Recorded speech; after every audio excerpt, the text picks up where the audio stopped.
Ok, irmãos, hoje nós vamos estudar sobre a doutrina de Deus. Eu já passei aí os tópicos que nós vamos estudar: definição de Deus, atributos de Deus, os nomes de Deus e a trindade de Deus. Passei também as perguntinhas aí, são 5 perguntinhas, como eu disse na primeira aula.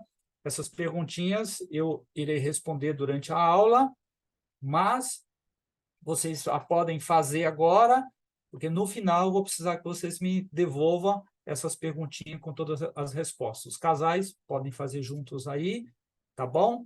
E o Davi lá, a Aline e o Bento ajudam ele a fazer, tá bom? Primeira pergunta: defina ou descreva Deus de acordo com o que ele revelou. Segunda, o que são os atributos de Deus e quais são. Que é atributo incomunicáveis e quais são, o que é atributo comunicável e quais são, o que é a trindade de Deus. Na verdade, a pergunta 2, a 3 e a 4 já responde elas, né? Pelo menos em parte, tá bom? Então, vamos lá, doutrina de Deus. É uma doutrina que estuda a pessoa de Deus. E aí a gente entra no primeiro tópico, a definição de Deus. Essa é uma pergunta e geralmente aparece muito em concílio de exame para o Ministério Pastoral. Eu lembro que na minha época, 25 anos atrás, mais até 28, se fazia muito essa pergunta em concílios. Aí o seminarista ia lá e começava a falar assim: Deus é espírito, Deus é amor, Deus é pura e santidade, e aí começava a falar um monte de coisa. E aí o examinador falava: então você está realmente definindo Deus? Ele estou. Aí ele pegava e falava: mas como pode o finito definir o infinito? Não se consegue definir Deus. O que você pode, sim, é falar de alguns atributos de Deus. Então, a primeira pergunta é: defina ou descreva Deus de acordo com o que ele revelou. A ideia é: Deus não pode ser definido por uma palavra ou uma frase. Portanto, é necessário que tentemos, mesmo que de forma limitada, descrever as qualidades de Deus ou os seus atributos. Essa descrição ela é limitada, pois somos extremamente limitados em nossa capacidade de entendimento, e Deus é totalmente incompreensível a nós. Por isso, o descrevemos com base apenas no que ele nos revelou a seu respeito. Aí sim a gente pode falar um pouco sobre a pessoa de Deus. Tem um texto lá em Oséias 6:3, ele fala: conheçamos e prossigamos em conhecer ao Senhor, como a alva, a sua vinda é certa, e ele descerá sobre nós como a chuva seródia que rega a terra. Então, a ideia de a gente conhecer e prosseguir sempre conhecer a pessoa de Deus.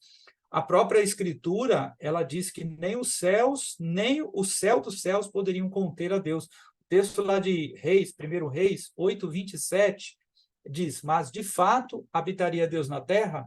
Eis que os céus e até o céu dos céus não te podem conter, quanto menos esta casa que eu edifiquei.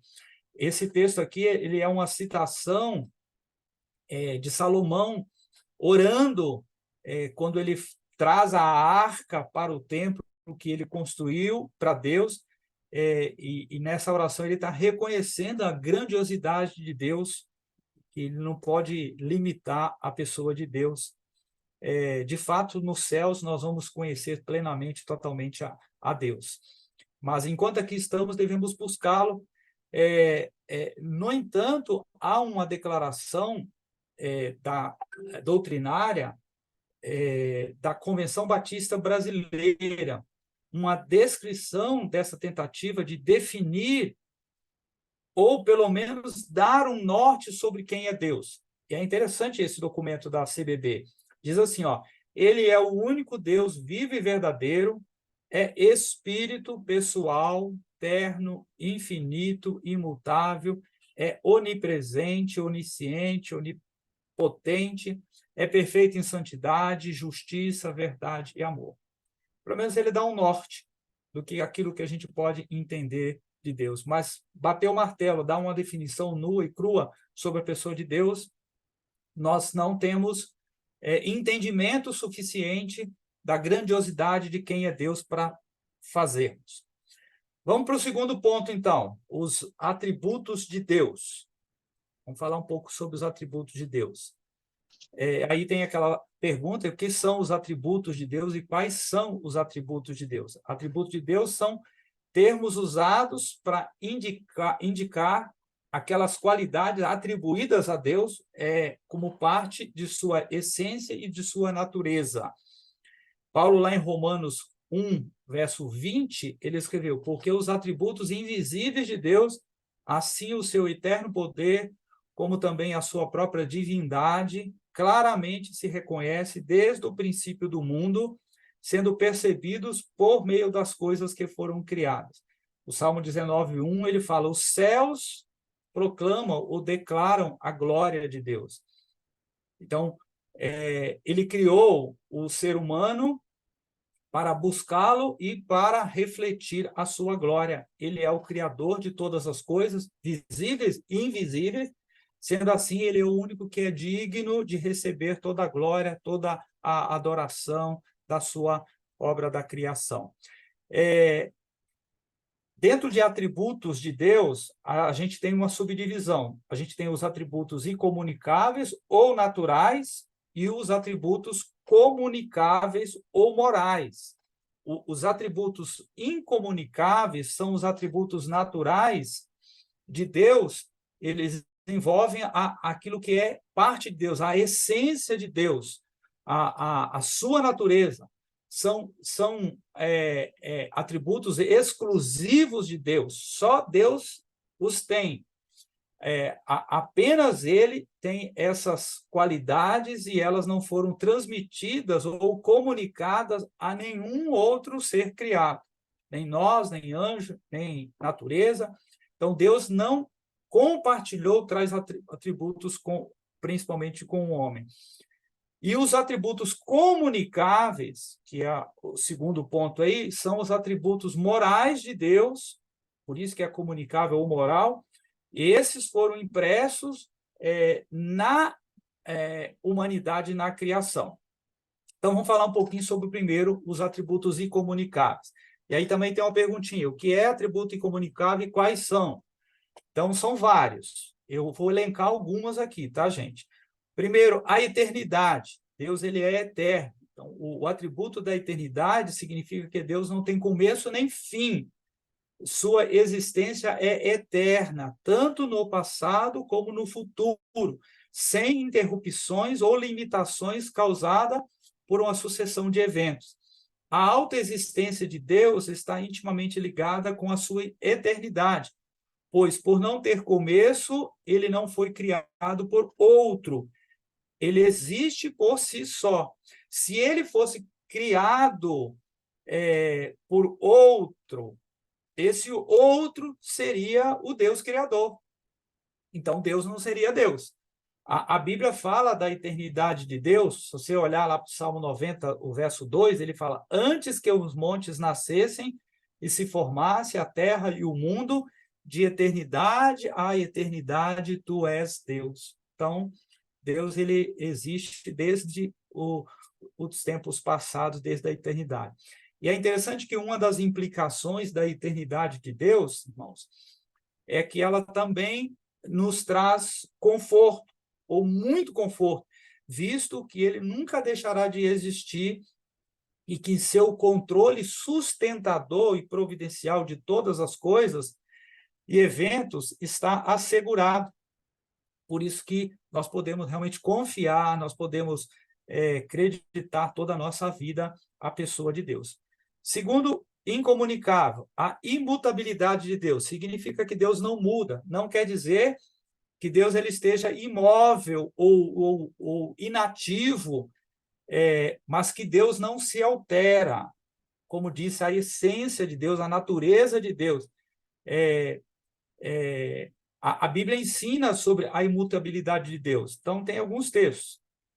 Malaquias 3:6, Tiago 1:17, inclusive esse texto diz, toda boa dádiva e todo dom perfeito são lá do alto, descendo do Pai das luzes, em quem não pode existir variação ou sombra de mudança. Tem um texto que talvez já venha à cabeça de vocês, né? Gênesis 6:6 fala, né? Deus se arrependeu de ter criado o homem. A melhor tradução ali, e algumas traduções, fala que Deus se entristeceu de ter criado o homem. Até fala ali algo especial do próprio coração de Deus, né? Deus ele não se arrepende. A imutabilidade de Deus também nos conforta e nos encoraja, pois sabemos que suas promessas nunca falharão.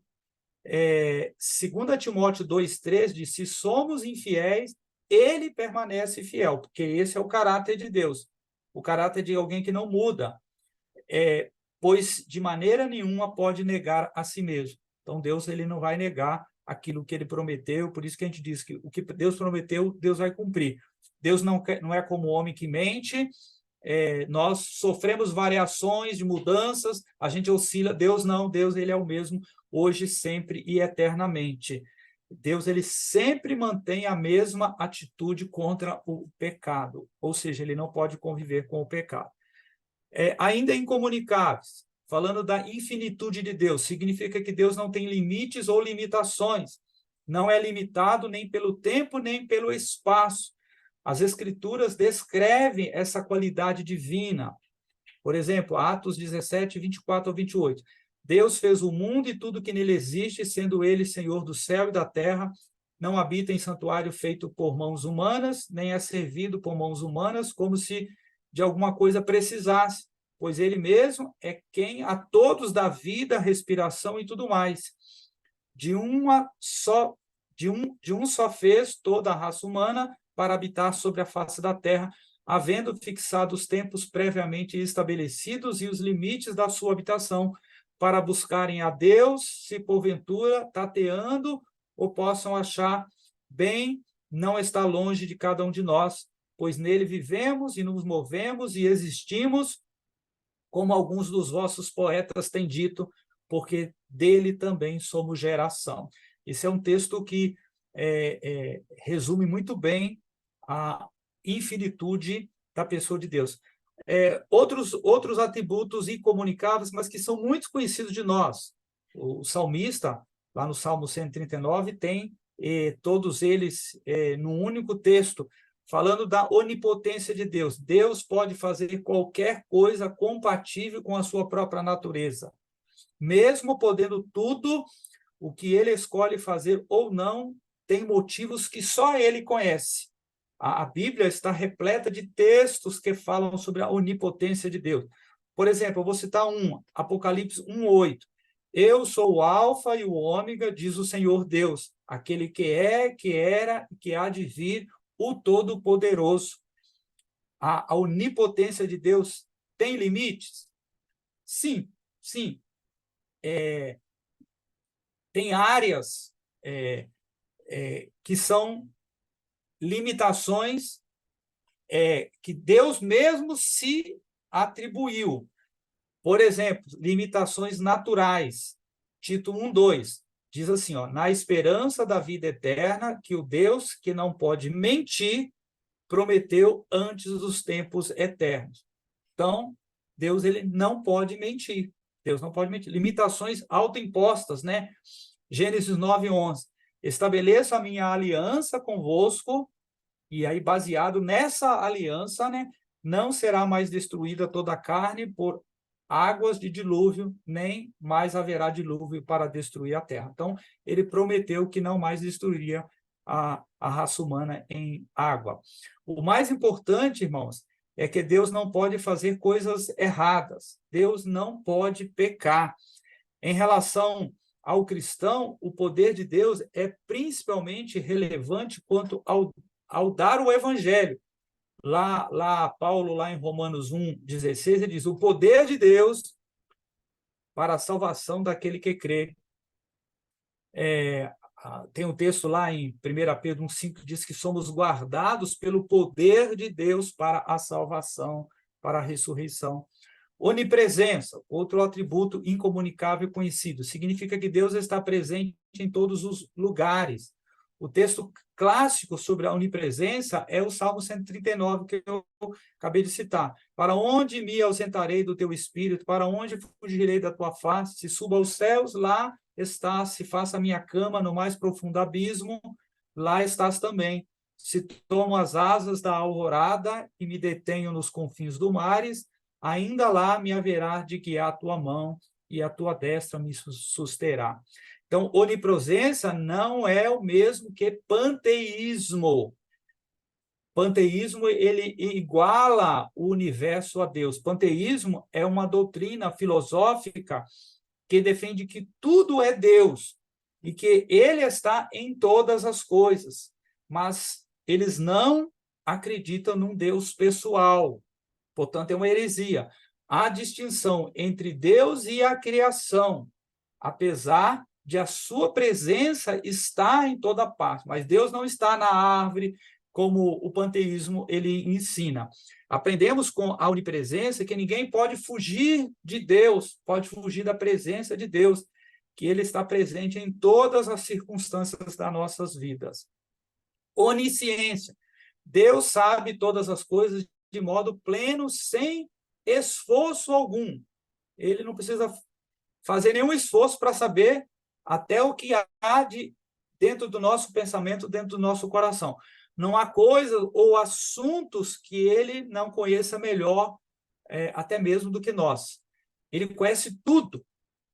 Deus nunca tem dúvidas. As Escrituras enaltecem o conhecimento ilimitado de Deus. Por exemplo, o Salmo 139, o verso 16, diz: os teus olhos me viram a substância ainda informe, e no teu livro foram escritos todos os meus dias, cada um deles escritos e determinado quando nem um deles havia ainda.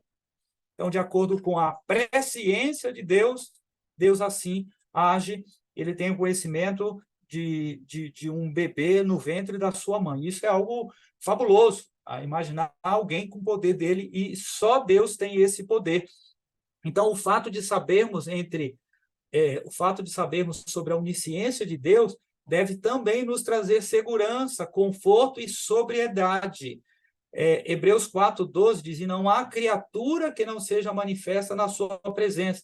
Pelo contrário, todas as coisas estão descobertas e patentes aos olhos daquele a quem temos de prestar contas. Aquela ideia das pessoas fazer coisa errada e achar que Deus não vai saber, né? Deus está sabendo já quando ela está maquinando de fazer coisa errada.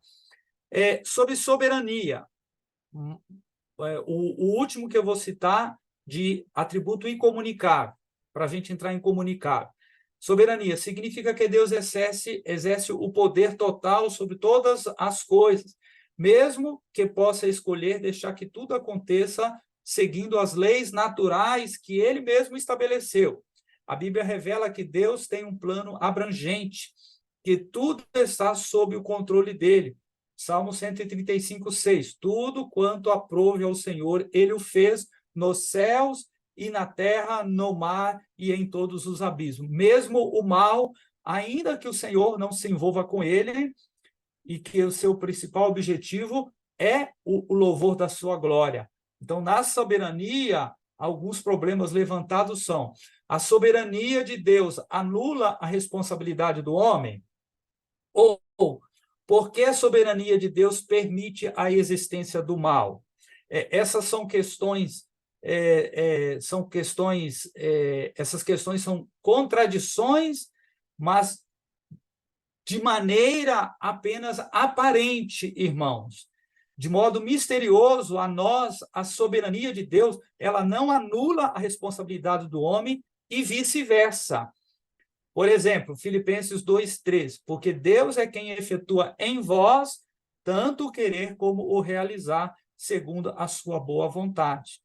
Em outras palavras, Deus ele usa todas as situações, irmãos, todas as situações, sempre com o intuito de nos aproximar dele. E isso é algo maravilhoso, isso é algo que eu acho assim tremendo no relacionamento que a gente pode ter com Deus. Às vezes a gente bate a cabeça, mas Deus usa até as nossas cabeçadas para, de alguma forma, traçar a nossa história e nos atrair, nos trazer para perto dele.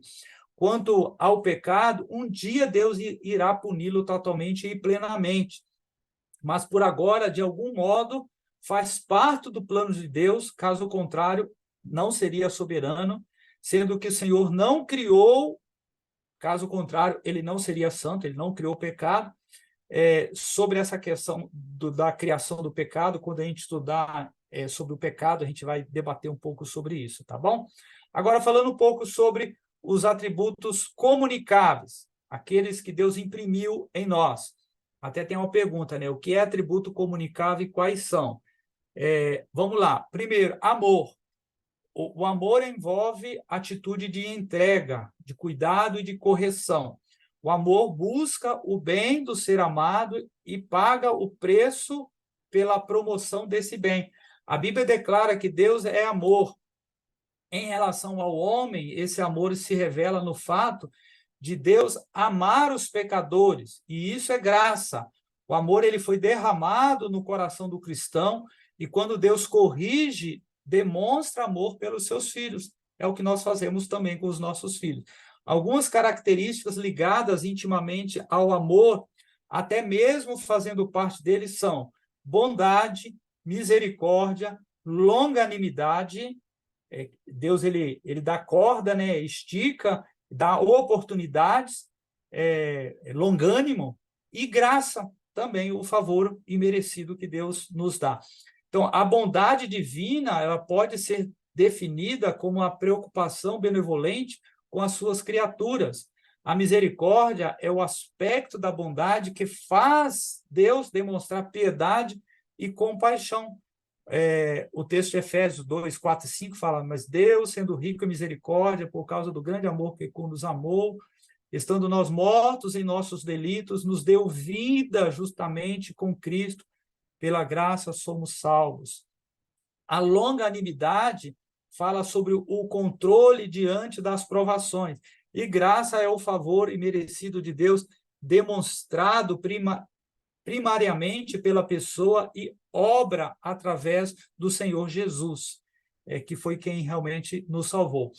Então, o fato de Deus ser amor não é base para o universalismo, ou seja, que no final ele acabará salvando todas as pessoas. O amor não anula outros atributos de Deus, como santidade, justiça. Deus ama, Deus é bondoso, mas ele se ira contra o pecado e pune o pecado, pune o pecador. Universalismo é uma doutrina que afirma que todos os homens estão destinados à salvação eterna, em virtude da bondade de Deus. Isso contraria aquilo que nós temos de conhecimento da palavra de Deus, aquilo que Deus diz sobre punir o pecador, sobre já estar condenado aquele que não crê em Cristo. A única forma de sair dessa condição de condenado é crendo em Jesus, como João diz. Então, essa heresia de universalismo é totalmente contraditória ao ensino bíblico, ao ensino da palavra. Jesus, aqui em Marcos 9, 45 e 48, ele diz, se um dos teus olhos te faz tropeçar, arranca-o, é melhor entrares no reino de Deus com um só dos teus olhos do que tendo os dois e seres lançado no inferno, onde não lhes morre o verme, nem o fogo se apaga. O que Jesus está falando aqui nesse texto? Jesus está falando sobre o inferno, que melhor é ir para o céu, eliminando algo da vida, do que não perdendo nada e ir para o inferno. Eu tenho uma experiência em relação à análise desse texto, de alguém que analisou de forma errada esse texto, lá em Minas, lá, que é da igreja que a minha mãe frequenta. Ele era conhecedor da palavra, lia a Bíblia, mas estava lutando com dependência química. E aí, quando ele leu esse texto, se alguma coisa te faz pecar, arranca fora, ele enfiou o dedo no olho e arrancou os dois olhos mesmo. E naquela época, em padaria, se usava um tipo de papel, era um papel, não era saquinha, sacolinha como hoje, não, era um papel que vinha no rolo, mas era um papel reciclável, era um papel contaminado.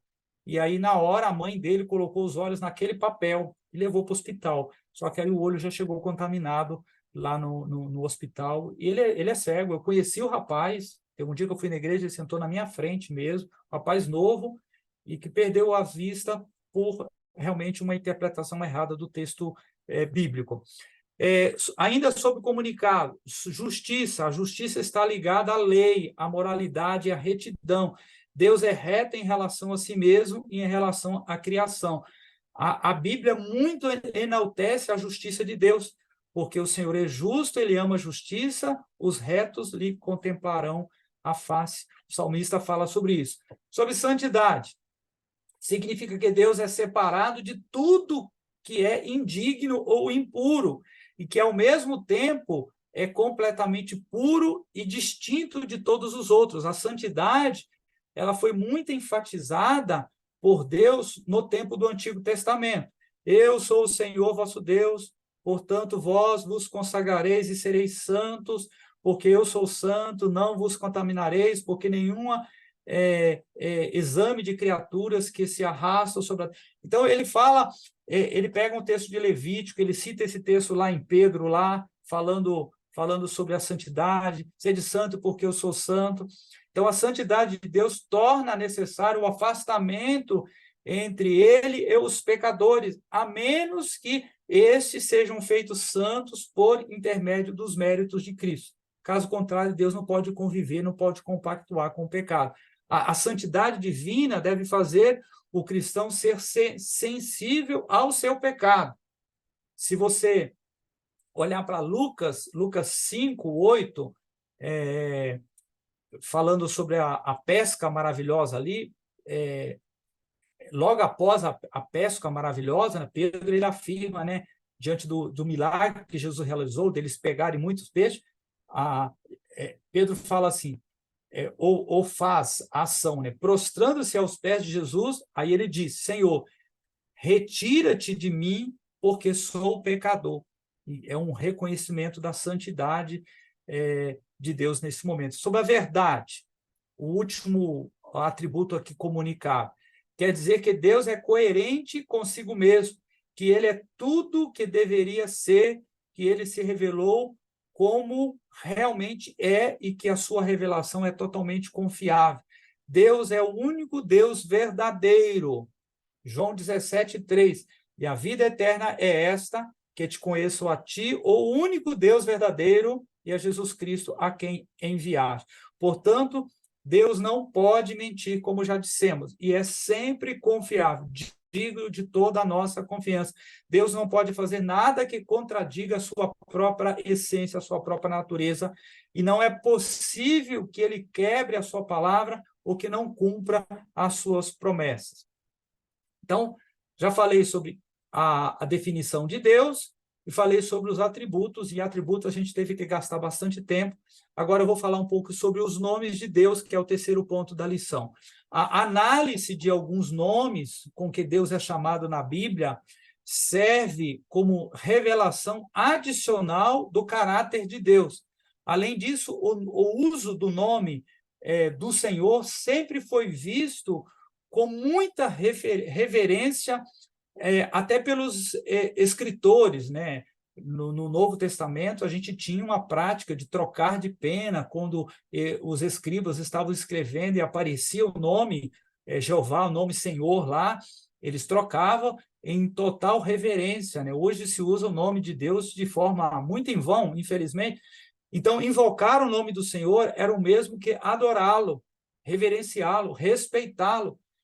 Usar seu nome em vão era desonrá-lo. Assim a gente percebe que podemos aprender sobre o caráter e sobre o relacionamento com Deus por meio do estudo de nomes aplicados a ele nas Escrituras. Eu não vou dar a definição de todos, mas eu vou, após terminar, passar todo o material para vocês. Nesse material eu tenho a definição de todos, senão a gente vai gastar muito tempo aqui, porque são muitos nomes. Eu vou só citar os nomes para vocês terem uma ideia. Então, você pega assim, primeiro, Elohim. O termo hebraico Elohim é utilizado para se referir a Deus como Deus forte, o líder poderoso, a divindade suprema. Aí a gente tem algumas derivações de Elohim, que serve também para nos revelar mais um pouco sobre Deus. Então, você pega a derivação El Shaddai, El Elohim, El Olam, El Roi, e aí o segundo nome, Iavé. Então, o primeiro Elohim, o segundo Iavé. Esse nome também é conhecido por Jeová. Na nossa Bíblia, geralmente aparece no Antigo Testamento como Senhor em letras em caixas alta, maiúscula, para diferenciarmos esse nome de outros que têm a mesma tradução. É também traduzido por Eu Sou. Lembra lá o Moisés que foi falar para Faraó e perguntou para Deus: quem que eu vou dizer para ele que está me mandando vir falar aqui? Diga que o Eu Sou me enviou a vós. Então, o Eu Sou significa que Deus ele é autoexistente, ele não foi criado, como a gente já falou também. Também aqui a gente tem algumas derivações desse nome, que também serve para nos apontar vários tipos de atuação de Deus para com a criação e para com o seu povo. Então, Iavé Jireh, Iavé Nissi, Iavé Shalom, Iavé Sabá, Iavé Makadeshkem, Iavé Raá, Iavé Tishkedu, Iavé Chamá, Iavé Elohim Israel. Então, você vê, as variações são imensas em se tratando de Iavé. Terceiro nome, Adonai. Adonai, assim como Elohim, é plural de majestade. Aparece também na Bíblia como o Senhor, só que nesse caso de Adonai, em letras normais. A primeira letra maiúscula e o restante minúsculo. Significa mestre, proprietário, senhor também. O termo equivalente no Novo Testamento é Kyrios, que também significa Senhor. Outro nome, o quarto, Theos, Deus como Theos. Theos é a mais frequente designação para Deus no Novo Testamento. É usada para se referir a Deus, mas há texto em que Theos aponta também para deuses pagãos. Aponta até para o diabo, aponta para Deus da sensualidade. O mais importante em relação a Theos é que Jesus é chamado de Theos por ser o salvador da humanidade. Quinto nome, Kyrios, que é Senhor. É interessante, das 717 vezes em que Kyrios aparece no Novo Testamento, 210 vezes aparece nos escritos de Lucas e 275 nos escritos do apóstolo Paulo, só nesses dois escritores. Kyrios enfatiza a autoridade e a supremacia de Deus. Outro nome, mestre ou despotes. Despotes dá a ideia de propriedade, enquanto Kyrios dá a ideia de autoridade. Deus é chamado várias vezes de despotes. Isso é a transliteração do termo no original, no grego. Jesus é chamado de despotes duas vezes, por exemplo, em Judas 1:4 e em Pedro 2:1. Eu vou ler o texto de Judas 1:4. Pois certos indivíduos se introduziram com dissimulação, os quais desde muito foram antecipadamente pronunciadas para essa condenação. Homens ímpios que transformaram em libertinagem a graça do nosso Senhor Deus e negam o nosso, aqui a gente tem a expressão despote, soberano e Senhor, de forma repetitiva, o Senhor Jesus Cristo. E, por último, Deus Pai.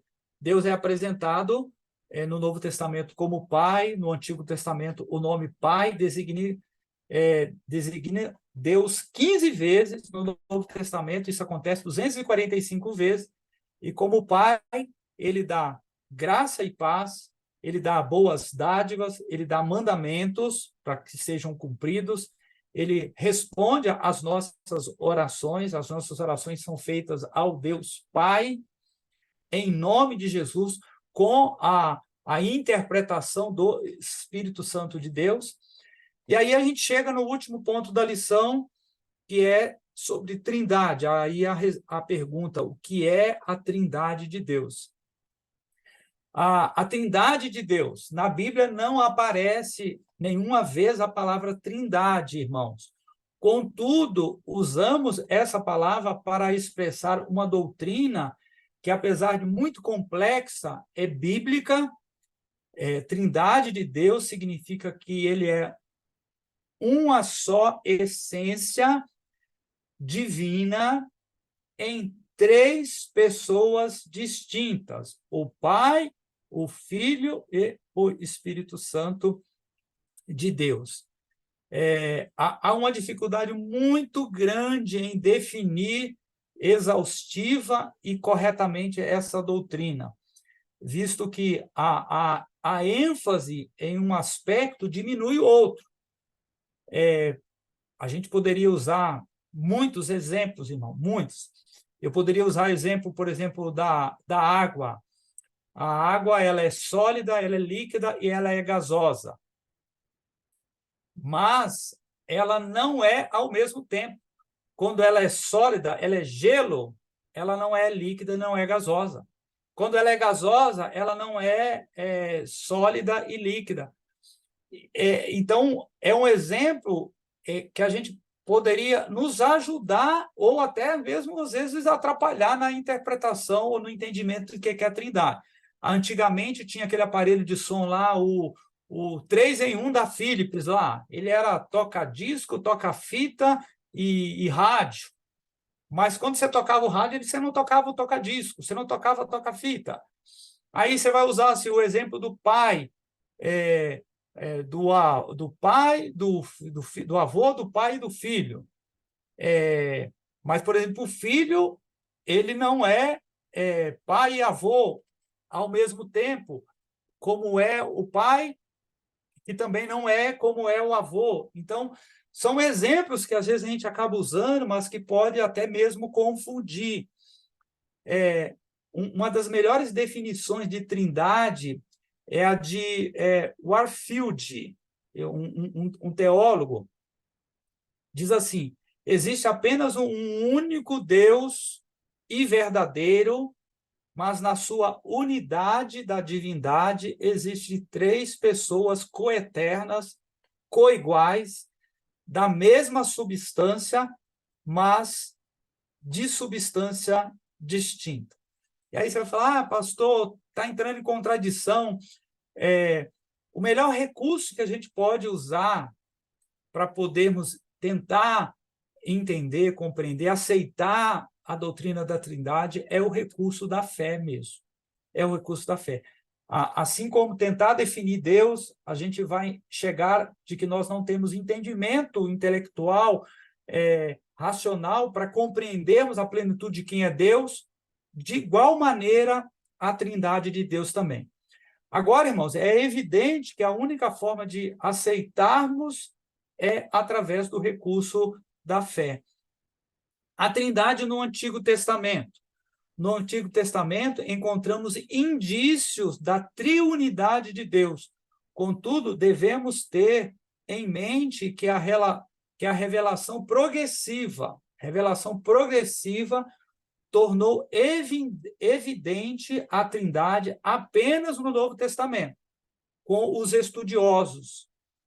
Talvez você esteja se perguntando o que é revelação progressiva, pastor, já que eu citei. É a revelação paulatina de Deus. Quem crê em dispensações como eu creio, essa revelação ela é dividida em dispensações, que é um assunto que a gente vai estudar lá em escatologia, mas são 7 as dispensações. Eu só vou citar para vocês terem uma ideia: dispensação da inocência, consciência, governo humano, promessa, lei, graça, reino, ou graça, reino. Nós estamos na dispensação da graça, na 6ª dispensação, só que depois ainda tem a dispensação do reino. Ainda sobre Trindade, falando um pouco sobre a unidade de Deus. O Shema, lá de Deuteronômio 6, verso 4, ele demonstra inegavelmente a unidade de Deus. Ela descarta totalmente a ideia do politeísmo, a ideia de vários deuses, né? É um só Deus, é um só Deus. Palavras plurais. Deus mesmo fala de si mesmo, muitas vezes usando pronomes e verbos no plural. O material que eu vou mandar para vocês tem os textos depois. O anjo do Senhor, apesar dos diversos anjos que aparecem em toda a Bíblia, algumas vezes surge na narrativa o anjo do Senhor. Esse anjo é chamado de Deus e, ao mesmo tempo, é distinto de Deus. Os textos bíblicos sugerem se tratar de uma das pessoas da Trindade, visto que tal anjo executa os planos divinos, dá ordens com autoridade e faz promessas, como o próprio Senhor, o Deus, o Pai, o faz. Isso seria uma cristofania, uma aparição do Cristo pé encarnado, ou seja, uma das pessoas da Trindade. Falando um pouquinho sobre a Trindade no Novo Testamento. Apesar de não trazer clara a ideia da Trindade, como já disse, há fortes indícios dela ao longo de todo o Novo Testamento. Lá em 1 João 5,7, traz uma ideia muito clara da Trindade. Diz assim: pois há três que dão testemunho. No céu, o Pai, a palavra, que no caso a palavra é o verbo encarnado, é Jesus, e o Espírito Santo. Esses três são um. Então, de forma muito clara, Jesus falando, eu e o Pai somos um, a gente tem muito texto que demonstra isso. Esse texto é um texto muito tremendo. Evidência da unicidade de Deus. Que seria unicidade? Deus único, o Deus singular. O Novo Testamento, como o Velho Testamento, também insiste na existência de apenas um Deus. Evidência da triplicidade de Deus, três distintos. O Pai é reconhecido como Deus, Jesus é reconhecido como Deus e o Espírito Santo na Bíblia também é reconhecido como Deus. E os três testemunham, têm autoridade e agem como Deus mesmo. Evidência da triunicidade ou triunidade. Então, primeiro eu falei sobre a unicidade, a triplicidade e agora a triunidade de Deus, ou seja, três unidos. Olha que interessante. O Novo Testamento, ele não expõe as pessoas da Trindade apenas de forma isoladas. Ele os une em várias afirmações fortes e gloriosas em que o Pai, o Filho e o Espírito são apresentados em pé de igualdade, mas com distinções. E aí depois vocês dão uma olhada nos textos que eu vou mandar. Funções dentro da Trindade. Apesar da unidade e da coexistência de pessoas da Trindade, o Novo Testamento apresenta funções distintas de cada uma delas, embora trabalhem perfeitamente juntas no mesmo objetivo, no mesmo propósito. O Pai elegeu os santos, amou o mundo e concede boa dádiva aos seus. O Filho sofreu por nós, trouxe redenção e sustenta todas as coisas. E o Espírito Santo regenera o perdido, capacita e santifica o crente em Jesus. Agora, falando um pouquinho sobre os aspectos práticos da doutrina da Trindade. E aí a gente já vai para os finalmente da nossa lição. A teologia, ela é repleta de aspectos relevantes provenientes da doutrina da Trindade de Deus. A redenção é um exemplo em que vemos as três pessoas participando ativamente em nosso benefício. A revelação de Deus envolve o Filho e o Espírito trabalhando na comunicação da verdade de Deus. Na oração, seguimos o precedente bíblico e falamos com o Pai, em nome do Filho, conforme a direção e intercessão do Espírito Santo de Deus. Indo aqui para a nossa conclusão. Nós estudamos hoje sobre a doutrina de Deus. Respondemos às perguntas: defina ou descreva Deus de acordo com o que ele revelou, que são atributos de Deus e quais são, o que é atributo incomunicável e quais são, o que é atributo comunicável e quais são, o que é trindade de Deus. Eu espero que eu tenha contribuído para o crescimento de vocês.